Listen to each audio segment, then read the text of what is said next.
Joey Starr, est-ce que vous avez déjà croisé ce nom?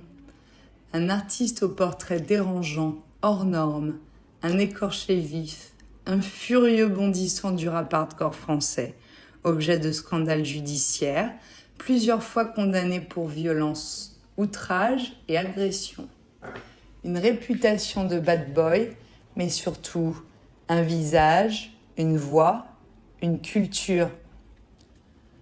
Remontons dans le temps, à l'époque où il s'est fait connaître avec la création du groupe de rap Supreme NTM en duo avec son ami et compagnon de scène Cool Chain. Lors de leur premier album en 1991, Joey n'avait ni banque ni adresse fixe. L'image du bad boy s'est ainsi forgée, appuyée par des textes de rap éloquents, dénonçant notamment l'indifférence du gouvernement pour les jeunes en banlieue parisienne, mais aussi critiquant la pratique des forces de l'ordre et une gestuelle agressive, alimentant les pages de la presse de faits divers. Après la parution de 4 albums, de nombreux singles, d'albums live et de remixes, plus de 500 concerts et une reconnaissance du public, le groupe se sépare en 1998. Et c'est seulement 10 ans plus tard, en 2008, que Joey Starr et Cool Chain décident d'un accord commun de reformer leur groupe pour une série de concerts à Bercy et une tournée nationale qui sera un véritable succès.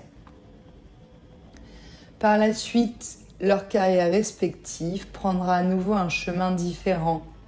Les années 90 sont une période agitée dans la vie du rappeur qui fait beaucoup parler de lui, notamment pour violences conjugales, mais aussi détention et violence sur animal exotique. Croyez-le ou non, mais il possédait un petit singe de compagnie. Ou encore, après avoir été arrêté par la police et descendu d'un vol sur le Paris-Nice pour état d'ébriété aggravé, ou pour avoir menacé un groupe de jeunes avec une hache. En dehors de cela, il a partagé sa vie avec de nombreuses personnalités, telles que la talentueuse Béatrice Dalle ou Laila Si. Depuis plusieurs années, son style de mauvais garçon assagi ne cesse de nous surprendre. À travers son incontestable talent et son esprit hip-hop qu'il a toujours dans les veines, il s'investit dans des projets artistiques différents, comme cette adaptation au théâtre de lecture où il s'est accaparé des textes d'hommes et de femmes vaillants.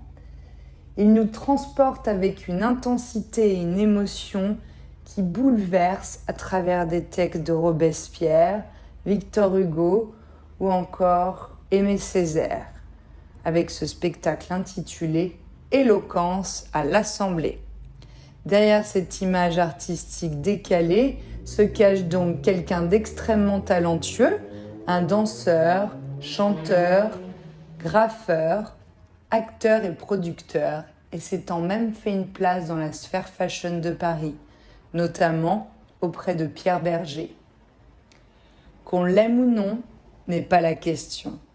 Le boss du rap français, comme l'indique également le nom du label qu'il a créé il y a de nombreuses années, après sa rupture avec NTM, est la preuve que l'on peut se racheter une conscience et décider de s'offrir des jours meilleurs où sagesse devient le mot maître.